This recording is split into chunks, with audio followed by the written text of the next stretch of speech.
اور ابراہیم بولے کہ میں اپنے پروردگار کی طرف جانے والا ہوں، وہ مجھے رستہ دکھائے گا۔ اے پروردگار، مجھے اولاد عطا فرما جو سعادت مندوں میں سے ہو۔ تو ہم نے ان کو ایک بردبار لڑکے کی خوشخبری دی۔ جب وہ ان کے ساتھ دوڑ دھوپ کی عمر کو پہنچا تو ابراہیم نے کہا کہ بیٹا، میں خواب میں دیکھتا ہوں کہ گویا تم کو ذبح کر رہا ہوں، تو تم سوچ لو کہ تمہارا کیا ارادہ ہے۔ انہوں نے کہا کہ ابا جان، جو آپ کو حکم ہوا ہے وہی کیجئے، اللہ نے چاہا تو آپ مجھے صابروں میں پائیے گا۔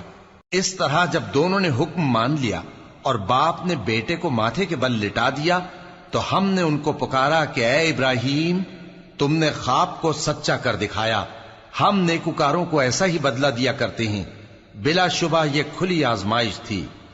اور ہم نے قربانی کی ایک بڑے جانور سے ان کا یعنی اسماعیل کا فدیہ دیا، اور پیچھے آنے والوں میں ہم نے ابراہیم کا ذکر خیر باقی رکھا کہ ابراہیم پر سلام ہو، نیکوکاروں کو ہم ایسا ہی بدلہ دیا کرتے ہیں، بے شک وہ ہمارے مومن بندوں میں سے تھے۔